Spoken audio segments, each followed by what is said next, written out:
Hi guys, welcome back to Tamil Cubers. இன்னைக்கு video நம்ம என்ன பார்க்க போறோம்னா பாத்தீங்கன்னா கியூபிங்க்கு ரிலேட்டடான சில ஜெனரலான கியூபிங் டெர்ம்ஸ் பத்தி தான் பார்க்க போறோம். சோ வாங்க இப்போ நம்ம வீடியோக்குள்ள போலாம்.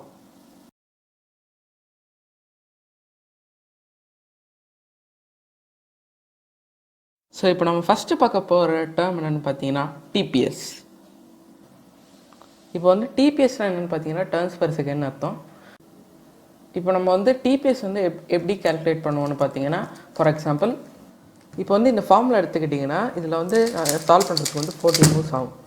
இதை வந்து நான் வந்து 1.8 செகண்ட்ஸில் வந்து முடிச்சிடுறேன்.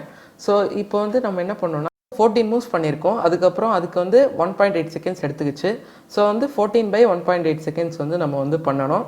ஸோ அதுக்கப்புறம் வந்து பார்த்தீங்கன்னா நம்மளுக்கு வந்து டிபிஎஸ் வந்து என்ன வருதுன்னா 7.69 அளவுக்கு வருது.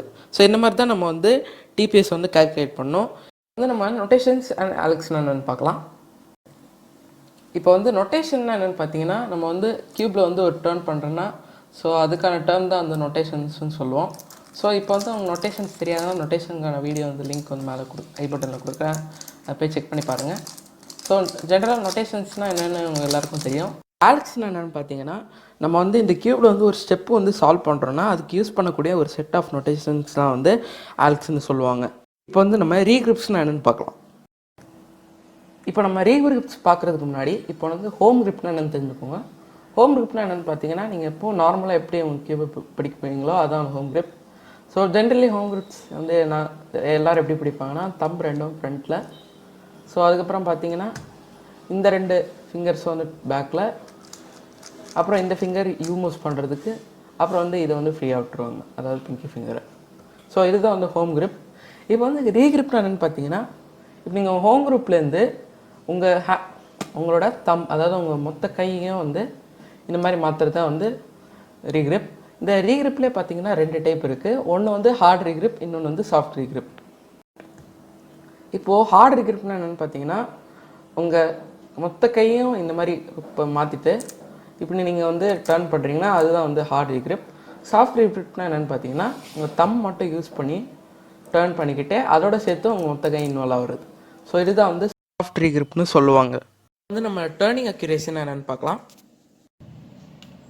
இப்போ வந்து டேர்னிங் அக்யூரேசின்னு என்னென்னு பார்த்தீங்கன்னா, இப்போ நீங்கள் வந்து சாதாரணமாக க்யூபை வந்து கார்னர் கட்டிங் அண்ட் லாக்அப்ஸ் வந்து இல்லாமையே நீங்கள் வந்து நார்மலாக டர்ன் பண்ணிங்கன்னா அதுதான் வந்து டேர்னிங் அக்யூரேசி. எந்த அளவுக்கு டேர்னிங் அக்யூரேசி உங்களுக்கு வந்து இருக்கோ அந்த அளவுக்கு தான் உங்களோட சால்வோட ஸ்மூத்னஸ் இருக்கும். ஒருவேளை நீங்கள் வந்து அக்யூரேட்டாக வந்து நீங்கள் டேர்ன் பண்ணனா உங்கள் க்யூபுக்கு வந்து டேமேஜஸ் வர வாய்ப்பு இருக்குது. 3x3னா கொஞ்சம் பரவாயில்ல, இந்த 3x3 கியூப்ஸ்லாம் வந்து நல்லா கார்னர் கட் ஆகும். இதுவே வந்து உங்கள் பிக் கியூப்ஸ்லாம் எடுத்துக்கிட்டிங்கன்னா உங்கள் டேர்னிங் அக்யூரேசி சரியாக இல்லைன்னா உங்களுக்கு வந்து நிறைய லாக்அப்ஸ் இந்த மாதிரி வர வாய்ப்பு இருக்குது. இப்போ வந்து ஓவர் ஒர்க்னா என்னென்னு பார்க்கலாம். இப்போ ஓவர் ஒர்க்னா என்னென்னு பார்த்தீங்கன்னா, இப்போ பார்த்தீங்கன்னா நம்ம சாதாரணமாக டர்ன் பண்ணும்போது நம்ம ஃபிங்கர்ஸ் வந்து அதாவது ஒரே ஒரு ஃபிங்கரை மட்டும் மறுபடியும் நம்ம வந்து யூஸ் பண்ணால் அதுதான் வந்து ஓவர் ஒர்க். இப்போ பார்த்தீங்கன்னா நான் வந்து இப்போ ஒரு தடவை இந்த மாதிரி பண்ணேன்னா அது வந்து ஓவர் ஒர்க் கிடையாது. ஸோ இதுவே பார்த்தீங்கன்னா 2 தடவை இந்த மாதிரி பண்ணேன்னா அது வந்து ஓவர் ஒர்க் தான். இப்போ வந்து நம்ம ஃபிங்கர் ட்ரிக்ஸ்னால் என்னென்னு பார்க்கலாம். ஃபிங்கர் ட்ரிக்ஸ்னால் என்னென்னு பார்த்தீங்கன்னா, இப்போ நம்ம பார்த்த ஓவர் ஒர்க் அண்ட் ரீக்ரிப்ஸ் வந்து குறைக்கிறதுக்கும் அப்புறம் வந்து நம்ம டேர்னிங் அக்யூரேசியும் அதிகப்படுத்துறதுக்கும் யூஸ் பண்ணுறதுக்கூடிய ட்ரிக்ஸ் தான் வந்து ஃபிங்கர் ட்ரிக்ஸ். ஃபிங்கர் ட்ரிக்ஸ் பற்றி நிறைய சொல்ல வேண்டியது இருக்குது. ஸோ நம்ம வந்து அதை வந்து இன்னொரு வீடியோவில் பார்க்கலாம். வந்து நம்ம ரெக்கார்ட்ஸ்னால் என்னென்னு பார்க்கலாம். இப்போ வந்து ரெக்கார்ட்ஸ்னால் என்னென்னு பார்த்தீங்கன்னா, இப்போது நம்மளுக்கு இல்லை வந்து நம்ம கண்ட்ரிக்கு இல்லை நம்ம வேர்ல்ட்லேயே இருக்கக்கூடிய பெஸ்ட்டு டைமிங்ஸ்லாம் வந்து ரெக்கார்ட்ஸ். ஸோ இப்போ பார்த்தீங்கன்னா நம்மளுக்கு வந்து ஒரு பெஸ்ட் டைமிங் வந்து வந்ததுன்னா ஸோ அது வந்து பிபின்னு சொல்லுவாங்க, பர்சனல் பெஸ்ட். ஸோ இதுவே வந்து நம்ம ஒரு காம்படிஷனில் வந்து அதை பண்ணோன்னா அது வந்து அஃபிஷியல் பிபி, அதாவது அஃபிஷியல் பர்சனல் பெஸ்ட். ஸோ இப்போ வந்து வேர்ல்ட்லேயே வந்து அது ஒரு பெஸ்ட் டைமிங்காக இருந்தால் அது வேர்ல்டு பெஸ்ட்டுன்னு சொல்ல மாட்டோம், வேர்ல்டு ரெக்கார்டுன்னு சொல்லுவோம். ஸோ இதுவே வந்து அது நம்ம வீட்டில் பண்ணால் அன்அஃபிஷியல் வேர்ல்டு ரெக்கார்டு, அதாவது UWR. ஸோ இப்போ பார்த்தீங்கன்னா வேர்ல்டு ரெக்கார்டுக்கும் கீழே இருக்க ரெக்கார்ட்ஸ்லாம் என்னென்னு பார்த்தீங்கன்னா கான்டினென்டல் ரெக்கார்ட்ஸ். ஸோ ஃபஸ்ட்டு வந்து எந்த கான்டினென்ட்டில் அடிச்சிருக்காங்களோ அந்த கான்டினென்ட்டோட ஃபஸ்ட் லெட்டர் இருக்கும். ஸோ அதுக்கப்புறம் வந்து ஆர்ன்னு இருக்கும். ஸோ இப்போ ஆஃப்ரிக்கா எடுத்துக்கிட்டிங்கன்னா ஏஆர்ன்னு இருக்கும். ஸோ யூரோப் எடுத்துக்கிட்டிங்கன்னா ERன்னு இருக்கும். நம்ம ஏஷியா எடுத்துக்கிட்டிங்கன்னா SRன்னு இருக்கும். ஸோ அதுக்கப்புறம் பார்த்தீங்கன்னா ஆஸ்திரேலியாவுக்கு வந்து தனியாக வந்து ஓசிஆர்னு இருக்கும். ஸோ அது ஏன்னு பார்த்தீங்கன்னா ஆஸ்திரேலியாவுக்கு சுற்றி வந்து நிறைய சின்ன கண்ட்ரிஸ்லாம் இருக்குது, லைக் நியூசிலாண்ட் அப்படிலாம். ஸோ அதெல்லாம் சேர்த்து தான் வந்து ஓஷியானா கான்டினென்டல் ரெக்கார்டு அப்படின்னு சொல்லுவாங்க. ஸோ அதுக்கப்புறம் பார்த்தீங்கன்னா நார்த் அமெரிக்காவுக்கு வந்து என்ஏஆர், அதுக்கப்புறம் வந்து சவுத் அமெரிக்காவுக்கு வந்து எஸ்ஏஆர். ஸோ அதுக்கப்புறம் பார்த்தீங்கன்னா ஒரு கண்ட்ரியோட பெஸ்ட் டைமிங்ஸ் வந்து நேஷ்னல் ரெக்கார்டுன்னு சொல்லுவாங்க. ஸோ அது வந்து எல்லா கண்ட்ரிக்கும் வந்து என்ஆர் தான் இருக்கும். இப்போ வந்து பெனால்ட்டிஸ்னு என்னென்னு பார்க்கலாம். இப்போ வந்து பெனால்ட்டிஸ்னு எடுத்துக்கிட்டிங்கன்னா மொத்தமாக வந்து ஒரு 2 டைப்ஸ் இருக்குது. ஒன்று வந்து பார்த்தீங்கன்னா +2, அப்புறம் வந்து டிஎன்எஃப். இப்போ வந்து நான் ஒரு சின்ன ஒரு எக்ஸாம்பிள் காட்டுறேன் உங்களுக்கு. ஸோ பார்த்தீங்கன்னா நான் வந்து இப்போ ஒரு அல்காரிதம் யூஸ் பண்ணி இந்த கியூபை வந்து மொத்தமாக சால்வ் பண்ண முடிக்கிறேன்.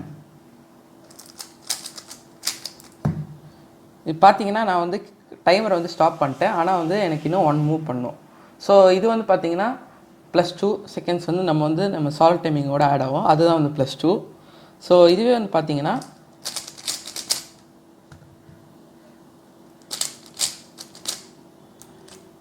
அதாவது ஒரு மூவ் எக்ஸ்ட்ரா பண்ணிட்டு, அதாவது ஒரு மிடில் ஸ்லைஸ் மூவ்ஸ் வந்து நான் வந்து ஒன்று எக்ஸ்ட்ராவாக பண்ணிவிட்டு நான் வந்து டைமரை ஸ்டாப் பண்ணால் அது ஒரு டிஎன்எஃப்.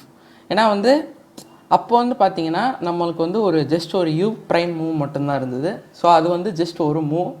ஸோ இது வந்து பார்த்தீங்கன்னா நீங்கள் வந்து இது ஒரு மூவ்னு கேட்டிங்கன்னா அது வந்து நம்ம அப்படி கன்சிடர் பண்ணக்கூடாது டைமிங்ஸ் பொறுத்த வரைக்கும். இது வந்து பார்த்தீங்கன்னா ஒரு RL ப்ரைமாக தான் நம்ம வந்து கன்சிடர் பண்ணிக்கணும். ஸோ இது வந்து ஒரு 2 மூவ்ஸ் இருக்கிறனால இது வந்து ஒரு டிஎன்எஃப். ஸோ இன்னும் நிறைய விஷயம் இருக்குது இந்த பெனால்ட்டிஸ் பற்றி. ஸோ அதை பற்றி நம்ம வேறு ஒரு வீடியோவில் டீட்டெயில்டாக பார்க்கலாம். வந்து நம்ம 2 gen and 3 gen என்னென்னு பார்க்கலாம். ஸோ இப்போ வந்து பார்த்தீங்கன்னா 2 gen என்னென்னு பார்த்தீங்கன்னா நம்ம வந்து அட்லீஸ்ட் வந்து 2 லேயர்ஸ் அட்வான்ஸ் வந்து கண்டினியூஸாக வந்து திருப்பணும்னா ஸோ அதுதான் வந்து 2 gen சொல்லுவாங்க. இப்போ நான் வந்து பார்த்தீங்கன்னா இந்த அல்காரிதம் வந்து just R moves and U moves மட்டும் தான் யூஸ் பண்ணேன். ஸோ இது வந்து பார்த்தீங்கன்னா ஒரு 2 gen ஆல்க். இப்போ வந்து 3 gen பார்த்தீங்கன்னா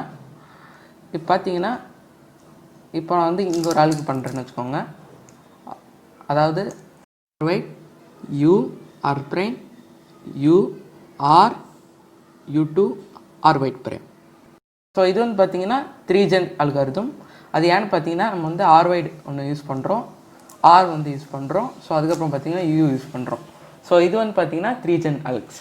ஸோ முடிஞ்சளவு இந்த மாதிரி அல்காரிதம்ஸ்லாம் நம்ம வந்து கற்றுக்கிட்டோன்னா நம்மளுக்கு வந்து சால்வ் பண்ணுறதுக்கு கொஞ்சம் ஈஸியாக இருக்கும். ஸோ அதனால தான் வந்து நம்ம இந்த மாதிரி டிஃப்ரென்ஷியேட் பண்ணுறோம். சில டைம்ஸ் பார்த்தீங்கன்னா அல்காரிதம்ஸில் வந்து RUF மூவ்ஸ்லாம் வந்து இன்வால்வ் ஆகும். ஸோ அதுக்கப்புறம் வந்து பார்த்தீங்கன்னா RUL மூவ்ஸ் கூட வந்து வரும். இப்போ வந்து நம்ம ஸ்கிப்ஸ்னால் என்னென்னு பார்க்கலாம். இப்போ வந்து ஸ்கிப்ஸ்னால் என்னென்னு பார்த்தீங்கன்னா இப்போ நம்ம வந்து இந்த கியூப் சால்வ் பண்ணும்போது ஏதாச்சும் ஒரு ஸ்டெப் வந்து நம்மளுக்கு வந்து வராமல் அது வந்து ஆட்டோமேட்டிக்காக சால்வ் ஆகிடுச்சுன்னா ஸோ அதுதான் வந்து ஸ்கிப்ஸ்னு சொல்லுவாங்க. ஸோ அவ்வளோதான். இந்த வீடியோ பிடிச்சிருந்தா லைக் பண்ணுங்கள், ஷேர் பண்ணுங்கள், மறக்காம சேனல் இன்னும் சப்ஸ்கிரைப் பண்ணுங்கள், பக்கத்தில் உள்ள பெல் ஐக்கானை கிளிக் பண்ணுங்கள். நன்றி, வணக்கம். இதான் தமிழுக்கு பஸ். பாய்.